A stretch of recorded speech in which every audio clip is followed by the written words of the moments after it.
नमस्कार दोस्तों, आपका स्वागत है हमारे चैनल पर। इस चैनल पर हम आपको दिलचस्प और ज्ञानवर्धक विषयों से परिचित कराते हैं। आज हम एक ऐसे विषय पर चर्चा करेंगे जो अंतरिक्ष, विज्ञान और ब्रह्मांड से जुड़ा हुआ है। हम बात करेंगे फर्मी पैराडॉक्स के बारे में। तो चलिए शुरुआत करते हैं। तो पहले बात करते हैं फर्मी पैराडॉक्स क्या है।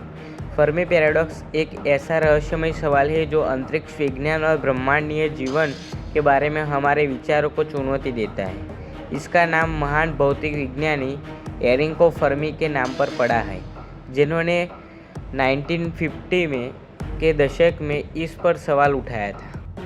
फर्मी पैराडॉक्स का मुख्य सवाल यह है कि अगर ब्रह्मांड में लाखों करोड़ों तारे और ग्रह हैं तो फिर कहीं न कहीं जीवन होना चाहिए। अगर ऐसा है तो हमें अब तक अन्य सभ्यताओं का कोई संकेत क्यों नहीं मिला। फर्मी ने इस प्रश्न को उठाया था क्योंकि उस समय तक विज्ञान के पास ब्रह्मांड के इतने विशाल आकार और संभावनाओं के बावजूद दूसरे ग्रहों पर जीवन के अस्तित्व का कोई ठोस प्रमाण नहीं था। जबकि हम जानते हैं कि ब्रह्मांड में असंख्य सितारे और ग्रह हैं, जिनमें से कुछ ग्रह पृथ्वी जैसी परिस्थितियों वाले हो सकते हैं, तो फिर हमें किसी अन्य सभ्यता का कोई संकेत क्यों नहीं मिला। फर्मी पैराडॉक्स के मुख्य 3 पहलू हैं, जिसमें से पहला ब्रह्मांड का विशाल आकार। ब्रह्मांड में अरबों खगोल, तारे और ग्रह हैं, जिनमें से कई ऐसे हो सकते हैं जो जीवन को समर्थन देने वाली परिस्थितियों के लिए उपयुक्त हो। फिर भी हमें किसी भी विदेशी जीवन का कोई संकेत नहीं मिला। दूसरा है संचार और खोज। अगर कोई अन्य सभ्यता मौजूद है तो वे हमें क्यों नहीं ढूंढ पाई, या हमें उनसे कोई सिग्नल नहीं मिल रहे। यह सवाल भी फर्मी पैराडॉक्स का हिस्सा है। तीसरा है विकसित सभ्यताओं की उम्मीद। यदि ब्रह्मांड में कहीं अन्य जीवन है तो संभव है कि वे कहीं न कहीं बहुत ज़्यादा विकसित हो चुके हों। अगर ऐसी सभ्यताएं तो हमें क्यों नहीं ढूंढ पा रही हैं, या हमारे पास संपर्क क्यों नहीं हो रही। फर्मी पैराडॉक्स के कुछ संभावित समाधान। पहला है जीवन बहुत ही दुर्लभ है।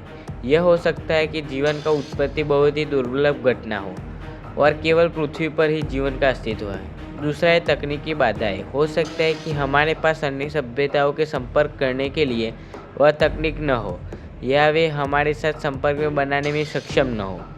तीसरा है सांस्कृतिक या जैविक कारण।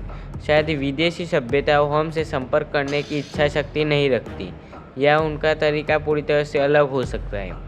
हो सकता है कि वे हमारी तरह संचार के तरीकों का उपयोग न कर सकती हो। चौथा है बड़ी साइलेंस। यह भी हो सकता है कि विदेशी सभ्यताएं हमारे संपर्क में आने से बच रही हो, ताकि वे किसी तरह से खतरों से बच सके, जैसे कि हम अपनी पृथ्वी पर बड़े पैमाने पर युद्ध और विनाश के लिए जिम्मेदार रहे हैं। फर्मी पैराडॉक्स क्यों महत्वपूर्ण है।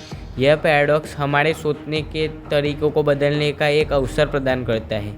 हम अपने ब्रह्मांड में अकेले हैं या नहीं, यह एक बड़ा सवाल है, और इसके उत्तर की खोज हमें और अधिक वैज्ञानिक विकास की ओर ले जा सकती है। इसके अलावा यह हमें यह समझ जाने का मौका देता है कि हम अपनी पृथ्वी पर जीवन और सभ्यता को किस तरह संरक्षित कर सकते हैं, ताकि भविष्य में अगर हम किसी अन्य सभ्यता से मिले तो हम उसे एक सकारात्मक तरीके से संभाल सकें। आशा है कि अब आपको फर्मी पैराडॉक्स के बारे में अच्छी जानकारी मिल चुकी होगी। यह एक ऐसा रहस्य है जो विज्ञान, दर्शन और भविष्यवाणी के बीच की सीमाओं को चुनौती देता है। अगर आपको हमारा वीडियो पसंद आया हो तो कृपया हमारे चैनल को सब्सक्राइब करें, वीडियो को लाइक करें और इस विषय पर अपने विचार कमेंट में शेयर करें। हम जल्द ही और रोचक विषयों पर बात करेंगे। धन्यवाद।